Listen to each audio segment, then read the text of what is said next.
Good news po para sa mga avid followers, supporters, and fans ng original na Eat Bulaga. Ngayon hapon po, January 5, binabana po ng Marikina Regional Trial Court ang kanilang desisyon tungkol po sa trademark ownership na Eat Bulaga. Sabi po rito sa Philstar Global, Marikina Court recognizes TVJ as originators of Eat Bulaga over tape.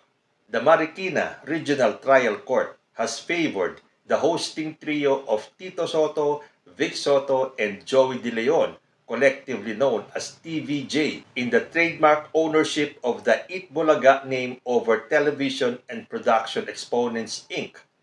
TVJ went live on their official Facebook page earlier today, January 5 at 5 p.m. to read out an email that Tito received from the Marikina Court regarding its decision. Tito opted to just read the dispositive portion of the lengthy decision that indicated the court's resolution. The resolution also indicated that TAPE and GMA were asked to stop replaying episodes, clips, or segments of Eat Bulaga from before May 31, 2023, which was the date when TVJ decided to part ways with TAPE. Skipping over the damages that further favored TVJ, Tito read out that the Intellectual Property Office should now cancel any trademark registrations under tape over Eat Bulaga. Sa madaling salita, nanalo po tayo, ang sabi po ng Soto Brothers. Pero mas maganda siguro kung panoorin natin at pakinggan mismo mula sa TVJ ang naging resulta ng desisyon. At tayo po ay makisaya sa kanilang panalo sa kasong ito. Panoorin po natin ito. Magandang hapon po sa inyo lahat.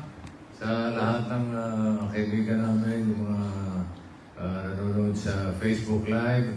Eksakto, 5. Marahil, nagtataka kayo kung anong ginagawa namin dito. Hindi po kami kakanta. Hindi ko wala po kaming ibebenta. Meron lang po kaming sanang gustong ibahagi sa lahat ng ating mga kaibigan, sa lahat ng Dapper Cats, dahil kami po ay nandito po sa TV5 Media Center.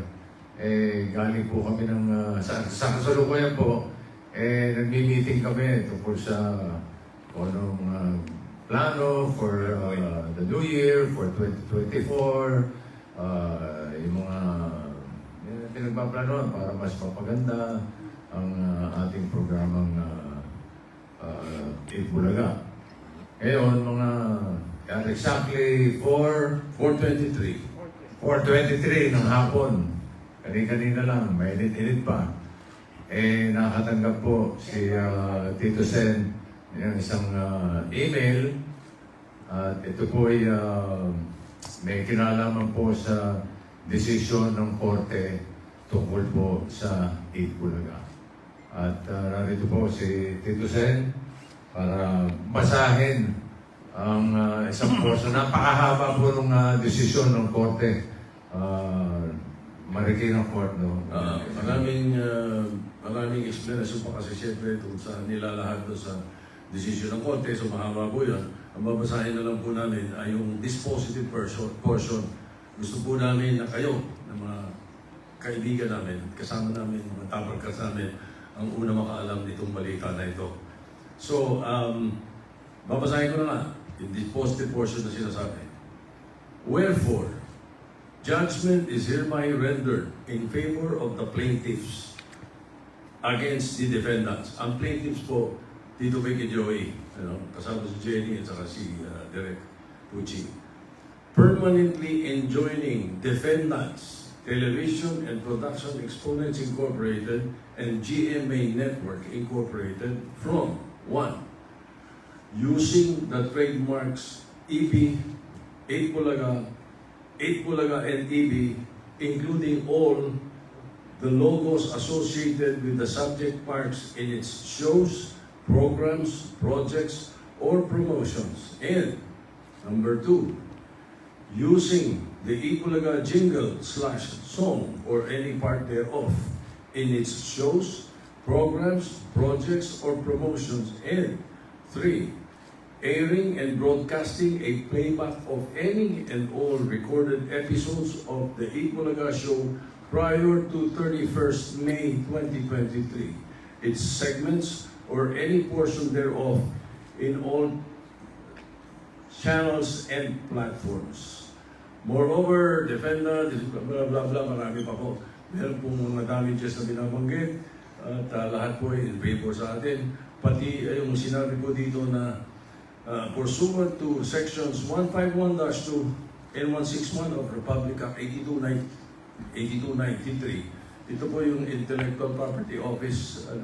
Sabi, the Intellectual Property Office of the Philippines, through its proper unit/head officer, is hereby directed to cause the cancellation of the following trademark registrations in the names of Television Production Exponents Incorporated from its records, database, and or registry to it.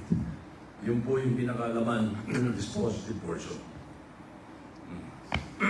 Madaling salita, Nanalo po tayo. nanalo po tayo.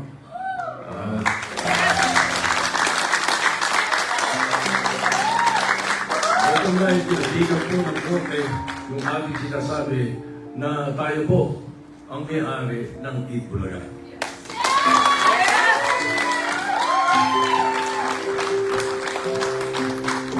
Maraming salamat sa inyong pagtangkiling. Maraming salamat sa mga dasal. Unang-una sa lahat sa Panginoon Diyos. Thank you very much, our dear Lord God. Thank you. Thank you. Enjoy.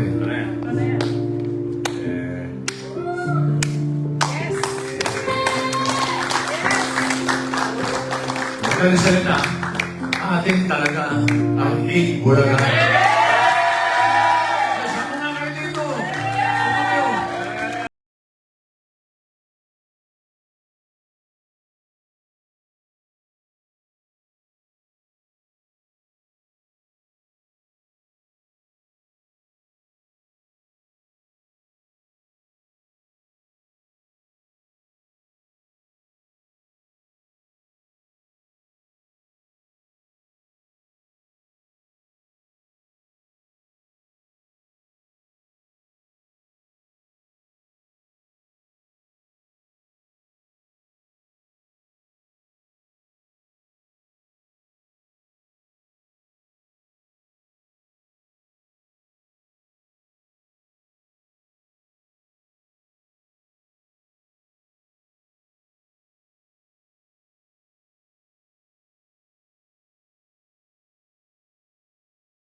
natin sa lahat ng mga manonood, sa lahat ng kaibigan, pamilya. Maraming salamat po. Laban natin lahat ito.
kakapanalo ng TVJ.